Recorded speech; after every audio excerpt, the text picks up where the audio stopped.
ဒီနေ့ဗီဒီယိုလေးမှာတော့ array အကြောင်းရှင်းပြပေးထားပါတယ် variable ဆိုတာက memory ပေါ်က storage space တစ်ခုဖြစ်ပါတယ်ဒီထဲမှာကျွန်တော်တို့ variable ကြီးညာစဉ်က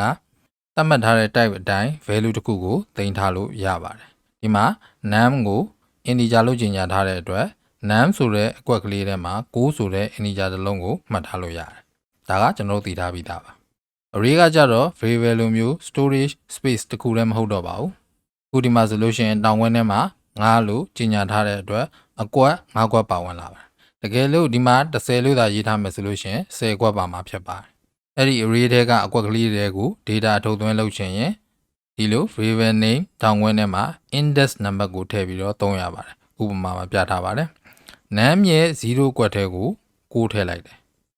ဒါဆိုရင်ဒီရှေ့ဆုံးကွက်ကလေးတွေကို data ဝင်သွားပါမယ်တကယ်လို့3ကွက်မြောက်ကိုထည့်ချင်တယ်ဆိုလို့ရှိရင် num ရဲ့ index 2 assign 9ပေါ့ရမယ်ထင်ပါတယ်။ဒီထားမှာတကူက array ရဲ့ index က0ကစတယ်ဆိုတာပါ။ num ဆိုတဲ့ array ကိုကြီးညာတဲ့အချိန်မှာ9လို့ထည့်ထားတယ်။ဒါက array ရဲ့ length ပါ။ array မှာပါတဲ့အကွက်အရေအတွက်ဖြစ်ပါတယ်။ array က9ကွက်ပါပဲမဲ့ index က0ကနေစထားတာဖြစ်တဲ့အတွက် array ရဲ့ index က4မှာဆုံးပါလိမ့်မယ်။ဒါကြောင့်မို့လို့ array ရဲ့နောက်ဆုံး index သည် array length -1 ဖြစ်ပါတယ်။ရမယ်ထင်ပါတယ်။ဘာကြောင့် array ကိုသုံးရမလဲဆိုတာကိုလေ့လာကြည့်ရအောင်။မျိုးစားတူတဲ့ variable တွေကိုအများကြီးသုံးဖို့လိုအပ်လာတယ်ဆိုရင် array ကိုသုံးသင့်ပါတယ်။ဥပမာကဏ္ဍသုံးလုံးထဲကို data ထည့်သိမ်းခြင်းနဲ့ array ကိုမသုံးဘူးဆိုလို့ရှိရင်တော့ variable သုံးလုံးကြီးညာမယ်။ပြီးရင်တစ်ခုချင်းစီထဲကို data ထည့်လိုက်မယ်။ array နဲ့ဆိုလို့ရှိရင်တော့ဒီဘက်မှာပြထားသလို loop ပတ်ပြီးတော့ထည့်လို့ရပါတယ်။ loop ကစစချင်းမှာ i က0နှစ်အထိပဲပတ်ထားတာကိုလည်းသတိပြုစေချင်ပါတယ်ပထမ loop တစ်ပတ်မှာ i 0ဖြစ်တဲ့အတွက် num ရဲ့0ကွက်ထဲကို0 plus 1 1ဆိုတဲ့ကဏ္ဍဝင်သွားပါလိမ့်မယ်ဒုတိယတစ်ပတ်မှာတော့ num ရဲ့ဒုတိယကွက်ထဲကို2ဆိုတဲ့ value ဝင်သွားမယ်နောက်ဆုံးတစ်ပတ်မှာတော့ num ရဲ့တတိယကွက်ထဲကို3ဆိုတဲ့ value ဝင်သွားပါလိမ့်မယ်ရမယ်ထင်ပါတယ်ဒီဥပမာမှာပြထားသလိုဆိုရင်သိပ်မကွာပါဘူးလို့ထင်မိလိမ့်မယ်ဒါဆိုကျွန်တော်တို့ကကဏ္ဍအလုံး100ကို data ထည့်ပေးပါဆိုရင်ဘယ်လိုနေမလဲ array ကိုမသုံးဆိုလို့ရှိရင်ဒီမှာ variable အလုံး100ကြီးညာရမယ် data တွေကိုတစ်ခုချင်းစီလိုက်ထည့်ရမယ်ကုတ်တွေအရန်ဖောင်းပွားသွားတာကိုတွေ့ရပါလိမ့်မယ် array နဲ့သုံးမယ်ဆိုရင်တော့ကြီးညာတဲ့နေရာမှာ100လို့ပြင်လိုက်မယ် loop ပတ်တဲ့နေရာမှာ69လို့ပြင်လိုက်အောင်နဲ့ရသွားပါပြီနားလည်မှထင်ပါတယ်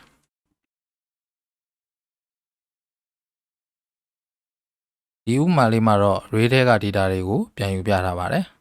array ထဲကို index နဲ့ထောက်ပြီး data ထည့်ရတယ်လို့ပဲအဲ့ဒီ index နဲ့ထောက်ပြီးတော့ data ကိုပြန်ယူလို့ရပါတယ်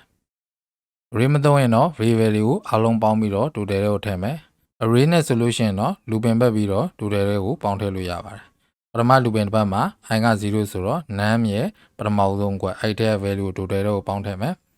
loop နောက်တစ်ပတ်မှာ num ရဲ့ဒုတိယကွက်ထဲက value ပေါင်းထည့်သွားမယ်loop နောက်ဆုံးတစ်ပတ်မှာတော့တတိယကွက်ထဲက value ကိုပေါင်းထည့်သွားလိမ့်မယ်ရမယ်ထင်ပါတယ်ကျွန်တော် sample program လေးတစ်ခုရေးပြပါမယ်အခုရေးပြမယ့် program လေးကကဏ္ဍ9လုံးကို input လုပ်ရမယ်ပြီးရင် total နဲ့ average ကို array သုံးပြီးတော့ရှာပေးရမှာဖြစ်ပါတယ်ကျွန်တော်တို့စာပြီးရေးကြည့်အောင်ပထမဦးဆုံး variable တွေကိုကြီးညာပါမယ်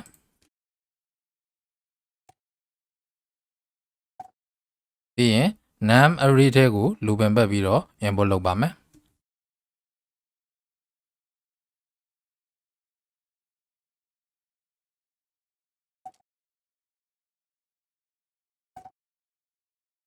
ခုဆိုရင်တော့ num ထဲမှာထည့်ပေးလိုက်တဲ့ကဏ္ဍ9လုံးရောက်နေပြီအဲ့ဒါကိုကျွန်တော်တို့က loop ပတ်ပြီးတော့ total ရှာပါမယ် total ကိုမရှာခင်မှာ total တွေကို0အရင် assign လုပ်ဖို့မမေ့ပါနဲ့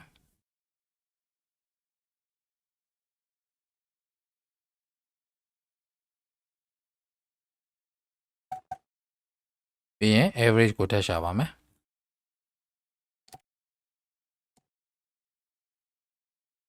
ကျွန်တော်ရှာထားတဲ့ total နဲ့ average ကို output ပြန်ထုတ်ပြပါမယ်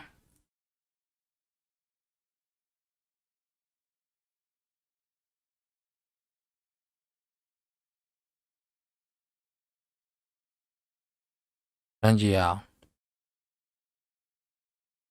ကျွန်တော်တို့10ရယ်20ရယ် 30ရဲ့ 40ရဲ့ 50ရဲ့ထည့်လိုက်ပါတယ်တို100 150 average က30ပါရမယ်ထင်ပါတယ် array ထဲကနေပြီးတော့နံပါတ်တစ်ခုကိုရှာတဲ့ sample လေးတစ်ခုကိုထည့်ရေးပြပါမယ်ကဏ္ဍ9လုံး input လုပ်တဲ့ coding ကတော့ရေးထားပြီးပါပြီအခု search number ကိုထပ်ပြီးတော့ input လုပ်ပါမယ်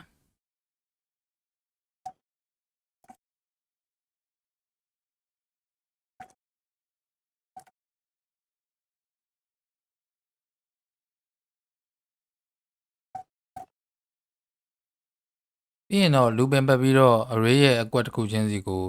search num နဲ့တူမတူစစ်ကြည့်ပါမယ်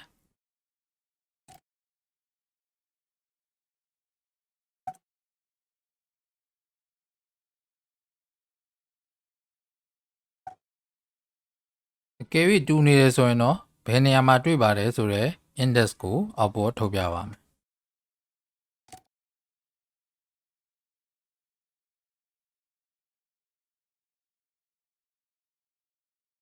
ခုရေးပြီးတဲ့လောက်ကတော့ search num ကိုတွေ့ရင်တွေ့တဲ့ index ကိုအောက်ပေါ်ထုတ်ပြမယ်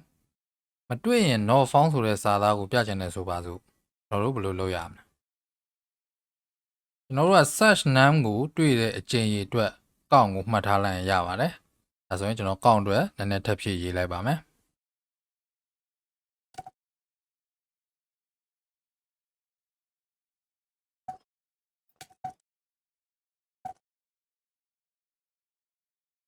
ခုဆိုရင်ကျွန်တော်တို့က search num ကိုတွေ့ရင်ဘယ်မှာတွေ့တယ်လဲဆိုတော့တခါတည်းအောက်ပေါ်ပြတယ်ပြီးရင်ကောင့်ကိုလည်းတစ်တိုးထားတယ်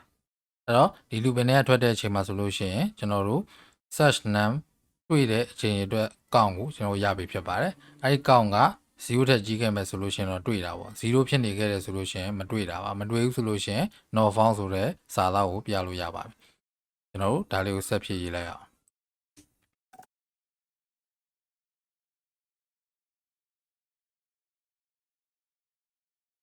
ရန်ကြည့်အောင်1 2 3 4 5ပြီးရင် search number ကို3လို့ထည့်ကြည့်လိုက်မယ်ဒါဆိုရင် index number 2မှာတွေ့တယ်လို့လာပြပါတယ်နောက်တစ်ခေါက် run ကြည့်အောင်1 2 3 4 5ဒီခါမှာတော့ search number ကို6လို့ထည့်လိုက်မယ် not found လို့လာပြပါတယ်ရမယ်ထင်ပါတယ်